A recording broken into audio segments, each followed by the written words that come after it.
மக்கள் தொகை அடிப்படையில் நாடாளுமன்ற தொகுதி மறுவரையறை பாஜக வெற்றி பெறுவதற்கான திட்டம் என்றும் இதில் அதிமுக தனது நிலைப்பாட்டை தெளிவுபடுத்த வேண்டும் என திருப்பூர் மாநகராட்சி மேயர் தினேஷ்குமார் வலியுறுத்தியுள்ளார். மேலும் பாஜக அரசு எடுத்தும் கவிழ்த்தும் என்பதை போன்று தன்னிச்சையாக செயல்படுவதாக குற்றம் சாட்டியதோடு இந்த திட்டத்தால் தென்னகத்தின் அதிகாரம் பறிக்கப்படும் என தெரிவித்தார். வருகின்ற 2026ஆம் ஆண்டு மத்தியில் ஆளக்கூடிய பாஜக அரசு மக்கள் தொகை கணக்கெடுப்பை தொடங்க இருக்கிறது என்பதை பல்வேறு காலகட்டங்களில் பாரத பிரதமரும் அமித்ஷா அவர்களும் தொடர்ந்து வலியுறுத்தி வருகின்றார்கள். தெலுங்கானாவில் நடந்த தேர்தல் பிரச்சார பயணத்தில் கூட நாட்டினுடைய பாரத பிரதமர் அவர்கள் வருகின்ற 2026 மக்கள் தொகை கணக்கெடுப்பின் அடிப்படையில் மக்களவை தொகுதிகள் நிர்ணயம் செய்யப்படும் என்று சொன்னால் தமிழகத்தில் 130 தொகுதிகள் என்பது 103 தொகுதிகளாக குறையும் என்பதை பாரத பிரதமர் அவர்களை குறிப்பிட்டிருக்கின்றார். ஈரோடு மாவட்டம் கோபிச்செட்டிப்பாளையம் அடுத்துள்ள டிஎன் பாளையம் தனியார் கல்லூரி அருகே உள்ள உயர் மின்னழுத்த மின்கம்பத்தில் ஏறிய மனநலம் பாதிக்கப்பட்ட நபரால் பரபரப்பு ஏற்பட்டது. தகவலின் பேரில் அங்கு சென்ற சத்தியமங்கலம் தீயணைப்பு துறையினர் மின்கம்பத்தில் ஏறிய நபரை பத்திரமாக மீட்டனர். மேலும் போலீசாரின் விசாரணையில் அந்த நபர் கொண்டையம்பாளையம் அர்ஜுன காலனியை சேர்ந்த கருப்புசாமி என்பது தெரியவந்தது.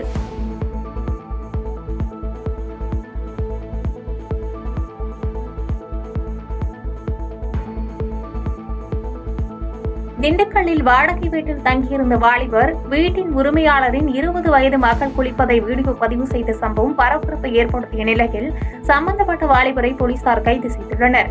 பாதிக்கப்பட்ட பெண் பெற்றோர் அளித்த புகாரின் பேரில் சார்பு ஆய்வாளர் கிருஷ்ணவேணி தலைமையிலான போலீசார் வாலிபர் முகமது யூசுப்பை கைது செய்து விசாரணை மேற்கொண்டு திண்டுக்கல் நீதிமன்றத்தில் ஆஜர்படுத்தி சிறையில் அடைத்தனர்.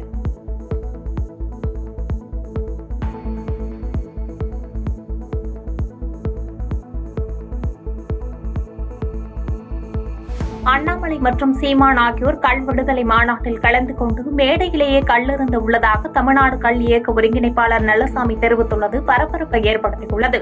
திண்டுக்கல் மாவட்டம் பழனியில் தமிழ்நாடு கள் இயக்கம் சார்பில் நடைபெற்ற விவசாயிகள் கருத்தரங்க கூட்டத்திற்கு பின்னர் செய்தியாளர்களை சந்தித்து பேட்டியளித்த நல்லசாமி, இறுதிக்கட்ட போராட்டமாக வருகின்ற 4ஆம் தேதி உடுமலைப்பேட்டை கொங்கல் நகரம் பகுதியில் கள் விடுதலை கருத்தரங்கம் நடைபெற உள்ளதாகவும் இதில் கட்சி பாகுபாடு இன்றி 34 கட்சிகளுக்கு அழைப்பு கொடுத்திருப்பதாக தெரிவித்தார். கண்களும் கிடையாது, காதுகளும் கிடையாது. நாங்களும் 20 வருஷமா போராடிக்கிட்டு இருக்கிறோம். கல்லூரி தடை செய்யப்பட வேண்டிய போதைப் பொருளும் அல்ல, மதுவும் அல்ல, உணவு. இறக்குவதும் பருகுவதும் இந்திய அரசியலமைப்பு சட்டம் மக்களுக்கு கொடுத்திருக்கும் உணவு தேடும் உரிமை. பலதரப்பட்ட போராட்டங்கள் நடத்திட்டோம். இது இறுதிக்கட்ட போராட்டம். இன்னைக்கு மக்கள் மத்தியில் ஒரு விழிப்புணர்வு வந்திருக்கு. ஆகவே வரக்கூடிய 4ஆம் தேதி திருப்பூர் மாவட்டம் உடுமலை வட்டம் கொங்கல் நகரில் நடக்கும் இந்த கள் விடுதலை கருத்தரங்கில் திரு அண்ணாமலை அவர்கள், சீமான் அவர்கள் போன்ற பல தலைவர்கள் கலந்து கொள்கின்றார்கள். இந்த கருத்தரங்கம் ஒரு திருப்புமுனையை ஏற்படுத்தும், ஒட்டுமொத்த தமிழ்நாட்டையை திரும்பி பார்க்க வைக்கும். கள் விடுதலைக்கு இது வித்திடும், இது உறுதி. நீலகிரி மாவட்டம் குன்னூரில் தன்னார்வலர்கள் தினத்தை முன்னிட்டு குன்னூர் மற்றும் கோத்தகிரி பகுதியில் உள்ள தன்னார்வலர்கள் கலந்து கொண்ட நிகழ்ச்சி நடைபெற்றது. இதில் சிறப்பு விருந்தினராக துணை காவல் கண்காணிப்பாளர் ரவி கலந்து கொண்டு இயற்கை பேரிடர் காலங்களில் சிறப்பாக பணியாற்றிய தன்னார்வலர்களுக்கு நினைவு பரிசுகளை வழங்கி பாராட்டினார்.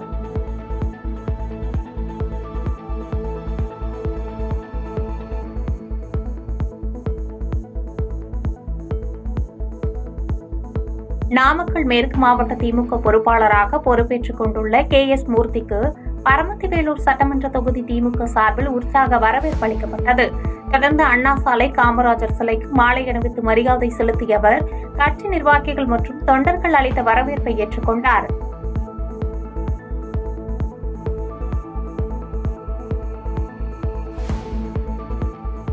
கரூர் மாவட்டத்தில் நடைபெற்று வரும் புதிய பேருந்து நிலைய பணிகளை விரைந்து முடித்து பொதுமக்களின் பயன்பாட்டிற்கு கொடுக்க வேண்டும் என தமிழக மக்கள் முன்னேற்றக் கழக செயற்குழு கூட்டத்தில் தீர்மானம் நிறைவேற்றப்பட்டது. கரூரில் மாவட்ட தலைவர் மாரியப்பன் தலைமையில் நடைபெற்ற தமிழக மக்கள் முன்னேற்றக் கழக செயற்குழு கூட்டத்தில் மாவட்டத்தில் உள்ள அனைத்து பகுதிகளிலும் அடிப்படை வசதியான குடிநீர், சாலை வசதி, மின்வசதி இல்லாத இடங்களில் உடனே அமைத்து தர வேண்டும் என்றும் வனவாசியில் அமைய உள்ள வேளாண்மை பல்கலைக்கழகத்தை விரைந்து செயல்பாட்டிற்கு கொண்டுவர வேண்டும் உள்ளிட்ட பல தீர்மானங்கள் நிறைவேற்றப்பட்டது.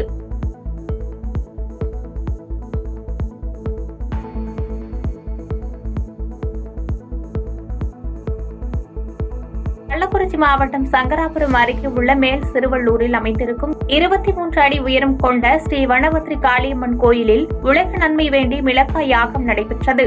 இந்த திருவிழாவில் காளியம்மன் சிறப்பு அலங்காரம் செய்து வீதி உலா நடைபெற்ற நிலையில் திருநங்கைகள் திரளானோர் கலந்து கொண்டு ஆட்டம் பாட்டத்துடன் கோலாகலமாக கொண்டாடினர்.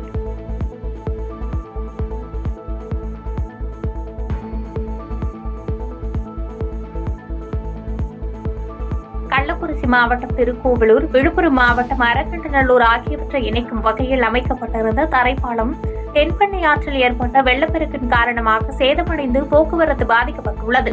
இதனால் கடும் அவதியடைந்து வரும் சுற்றுவட்டார பொதுமக்கள் சேதமடைந்த தரைப்பாலத்தை விரைந்து சீரமைக்க வேண்டும் என்று கோரிக்கை வைத்துள்ளனர். இந்த தரப்பாலம் என்பது திருக்கோவில் அமைந்துள்ள இந்த தரப்பாலம் என்பது ஒரு முக்கியமான பாலமாகும். கிட்டத்தட்ட ஒரு 200க்கும் மேற்பட்ட கிராமங்களில் விவசாயிகளுக்கோ இந்த ஒழுங்குமுறை விற்பனை பொருட்களுக்கு எடுத்துக்கொள்ளி சில பொருட்களோ செல்வதற்கு மிக சுலபமாக இருந்தது.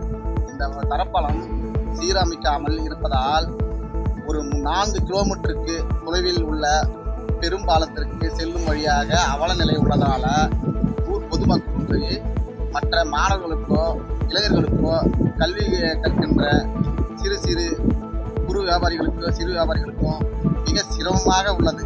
அதனால இந்த தரைப்பாலத்தை சீரமைத்து தருமாறு ஐயா முதலமைச்சர் அவர்களுக்கும் மற்றும் உள்ளாட்சித்துறை அவர்களுக்கும்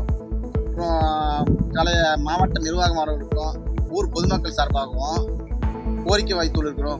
பாதகம் செய்பவரை கண்டால் நாம் பயம் கொள்ளலாகாது பாப்பா. மோதி மிதித்து விடு பாப்பா, அவர் முகத்தில் உமிழ்ந்து விடு பாப்பா. அண்மை செய்திகளை உடனுக்குடன் தெரிந்து கொள்ள இணைந்திருங்கள் எம் நாடு தொலைக்காட்சியுடன்.